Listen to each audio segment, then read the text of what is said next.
Alrighty. All right, so a bit of church life news. I've got a screen here.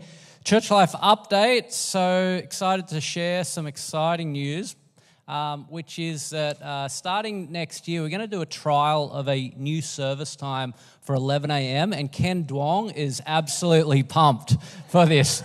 I've co-opted his excitement for this. I don't actually know how he truly feels about this announcement, but so long as I put a photo on there, it looks that way. But no, we are going to trial a new service time for this congregation, 11 to 11:15, starting in January, and we're just going to trial it for 3 months in the lead up to Easter, and then at the end of once Easter hits, we'll reflect on, is it working, what are the challenges, and that kind of thing.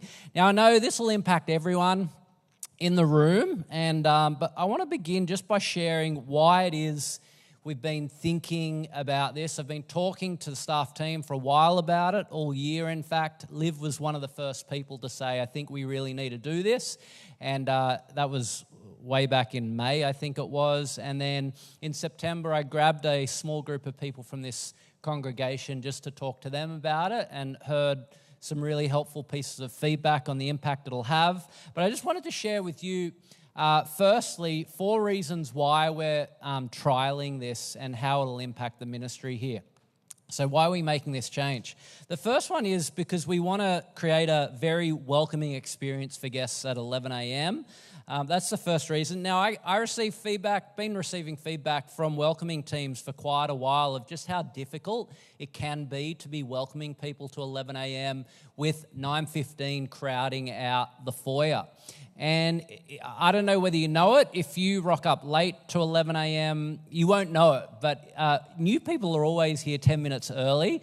You guys are either here bang on 11 or at 11:05 or 11:10, looking at you late people who have creeped in, right? Someone said to me, Toby, you don't need to announce the service time change. Just it's a change to the website, not a change to your weekly pattern, right? So, but no, for newcomers, they're always here 10 minutes early, and they walk into a very congested foyer with 9:15 service spilling out, and both services are growing. 9:15's growing, and so it's just going to get worse and worse unless we alleviate some of that congestion, and that's what we really want to do. And I notice new people coming in every week who are a bit disoriented, bewildered by how many people. They're like, where am I going, and why are there so many people out here and no one in here, and that kind of thing. And if you're new, you're probably nodding, right? And so that's the first reason why we want to make 9:15 a more welcoming space that's less awkward for visitors. The second reason is to enhance pastoral care so that the pastors have more time to have meaningful conversations and to pray with people after the early service. I was looking for photos this week and I found this one of Naomi Toxic, and I remember the moment this photo was taken earlier in the year. We both got a cup of tea and we're chatting, and I said, how are you going? And Naomi lost her husband to motor neurone disease start of last year, and immediately after this photo was taken, she broke down into tears and was just sharing how she was going, how she was feeling, and she shared for about 2 or 3 minutes, and at the end of that, I had to say, I'm really sorry. I have to go into church right now because I'm leading 11 a.m. service. And the countdown had started. And what do you do in that situation? Do you just 11 a.m. can wait? Or do I care for someone in a profoundly difficult pastoral situation? Now, that kind of thing happens most weeks for me. And I then try and find time during the week to follow up on those. But I just hate having to say to someone, they've just poured their guts out to me, and then I just got to say, sorry, can't talk to you right now, got to go into 11. So this will just give us a little bit more space, frees me and the other pastors up to spend time caring for people, praying for people, having those vital pastoral conversations that are important. We don't have a green room at this church, and the pastors don't go to the green room like mega church pastors do after their services, right? And they get refreshments. And we don't want to just run back-to-back services where the pastors do stuff up here but never actually talk to people. And so this is one of the big reasons why we're doing it, to create more space for caring for people.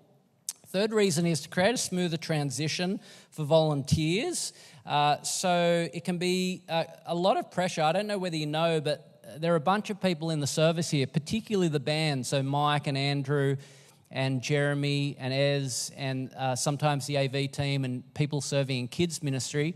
They've started serving at 9:15 and then they also do 11. And sometimes the turnaround between those services is so tight that they don't really have time to get a cup of tea and do a wee, right?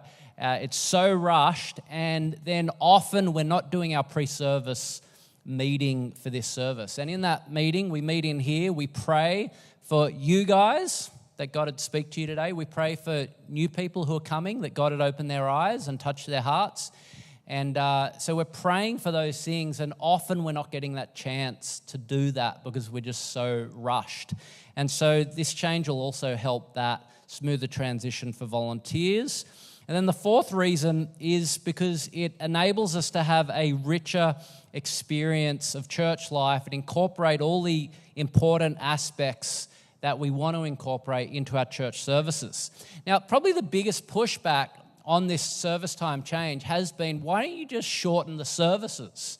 And what many of you don't know is 9:15 is already an abbreviated version of 11. Often we'll do one less song at 9:15 to what we do at 11. And so if we abbreviate it further, we'd lose elements like the Lord's Supper, kids stuff up front, open prayer and share, and we'd lose beautiful Father's Day moments like this that we did during the Olympics this year. And I guess the question is, we could shorten the service, but it comes down to whether you think these elements, open prayer, kids spots, lots of songs, time in the Word, I guess it depends on whether you think they're essential or whether you think they're optional. And there's a danger to thinking about church life like an engineer, just pure efficiency. How do we get in, get out as quick as possible? But you lose these moments, you end up losing the God moments and the human moments that make church a time of richness together. And so church life shouldn't feel rushed. We do need time together. We need to go deep in the Word. We need to sit with each other, and we need every part of our service to have the space it deserves. And so that's one of the reasons why abbreviating isn't the solution here. So there's the 4 reasons why we're considering it. Now, I do know it will have some impacts on what we're doing. And so here are some of the impacts which we need to monitor over the trial period. The first one is we don't want the change to wear out those who are serving the double service because essentially it'll mean if you're serving at both services, it's an additional 15 minutes per Sunday that you're serving. And so if you're doing that, particularly want you to be letting us know, is it creating a significantly increased impact on you? And if it was, to the degree that it was really burning people out, we would rethink the change. The second impact that we're concerned about is what impact will it have on our morning tea and our lunch culture that we do together after 11 a.m. We don't want people so hangry after 11 that they're just nicking off after church and not spending time together. And now some people think it won't impact things because there's more time now to go out for brunch before 11 a.m. So maybe that's the case. Others of us think, no, this will have a significant impact because we're much closer to the middle of the day, and which is lunchtime, and so it'll just be a bit harder. So that's something we need to pay attention to. And then the third impact will just be on congregational growth. We don't want this change making it harder for us inviting people to church.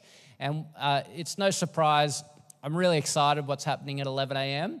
And when things are working as a leader, you don't want to tinker with them, right? You just want to leave them to keep doing what they... And 11 a.m. is a great service. This is working really well.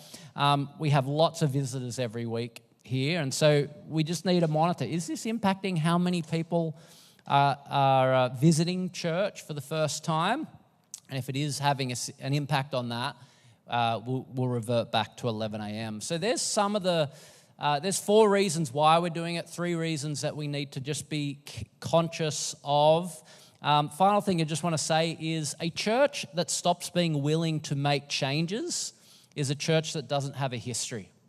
And that's been the secret of this church. We're always willing to try something new if it's going to benefit ministry. And so I just want to encourage you, change is always hard, but you've always got to be open to change if we want to keep making room for more people to come to know Jesus here. So this is one of those changes. It may not work, may work. We're going to trial it. As I said, it doesn't impact you. Come at the normal time you come. Just impacts visitors, right? That's a joke. There we are. Come and chat to me at morning tea if you have any questions about it, but really appreciate us, trying to make it work, and then report back, see how we're going, and I'll survey you at the end of the trial period just to see the impact it's had on you. We're gonna pray. Break.